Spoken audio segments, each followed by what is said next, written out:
Quand on parle des meilleurs joueurs sur ce début de saison, on cite tout le temps les mêmes. Vitinha, Haaland, Kane. Mais aujourd'hui, j'ai envie de parler de joueurs un peu oubliés, malgré un très gros début de saison. Je vais vous en citer 3 autres qui m'ont particulièrement tapé dans l'œil. C'est un format avec plusieurs épisodes déjà. Si tu veux le suivre, abonne-toi pour pas louper les prochains épisodes. Bref, on commence avec le plus grand casseur de reins de première ligue, Jérémy Doku. Longtemps considéré comme un joueur irrégulier, même de l'époque où il était à Rennes. Parce que oui, on a toujours vu d'énormes qualités en lui, surtout dans le dribble, faut être aveugle pour pas le voir. Mais il passait trop souvent à côté de ses matchs. Il était très irrégulier, faisait tout le temps la même chose, et il manquait surtout cruellement d'efficacité dans ses tirs comme dans ses passes décisives. Mais cette saison, c'est n'importe quoi, il arrive enfin à exploiter tout son potentiel. Les reins des adversaires sont toujours mis à rude épreuve, mais pas que.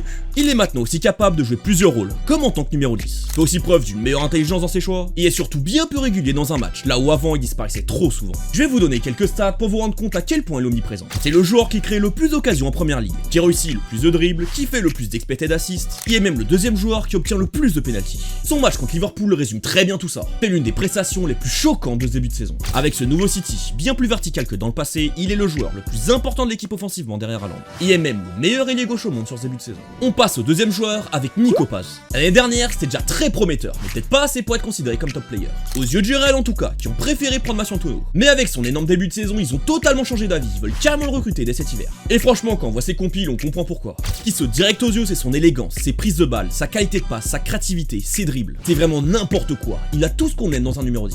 C'est même un bagarreur, tout le contraire des divas du Real. Et en plus de tout ça, c'est le joueur le plus décisif de Serie A. Il est le deuxième meilleur buteur du championnat, le meilleur passeur et le deuxième joueur qui crée le plus d'occasions. Avec tout le respect que j'ai pour Com qui a un projet très intéressant, il est temps pour lui de faire le grand saut dans une top équipe. Il a déjà absolument tout d'un très grand, à lui de le prouver au plus haut niveau maintenant. Tellement hâte de suivre ça. Avant de passer au dernier joueur, abonne-toi et like pour ne pas louper les prochaines vidéos, ça m'aiderait beaucoup. Et dis-moi en commentaire tes joueurs sous-cotés de ce début de saison, ça m'aiderait peut-être pour une prochaine partie. Bref, on termine avec une pépite de notre bonne vieille Ligue 1, Valentine Barco. Ouais, j'ai envie de parler de magicien aujourd'hui. Comme Nico Paz, c'est un joueur soyeux, techniquement c'est n'importe quoi. Messi a vraiment donné un peu de son pied gauche à tout son pays. Mais il est bien plus que ça, il a toutes les qualités d'un 8 moderne, il est hyper complet. Offensivement, il crée énormément d'occasions, par ses passes clés, ses passes progressives qui cassent des lignes, ses ressorties de balles pour casser le pressing adverse. Et défensivement, il gagne énormément de duels et récupère pas mal de ballons. Il est en plus de ça très polyvalent. Anciennement connu pour être un latéral ou encore un milieu gauche, coucou les joueurs FM, il est devenu un pur milieu de terrain. C'est sûrement le meilleur joueur du championnat, hors PSG et Greenwood. Perso, j'aimerais beaucoup le voir au PSG, en concurrence avec Fabian Ruiz, je ne sais pas vous. Bref, dites-moi maintenant en commentaire vos joueurs sous-cotés.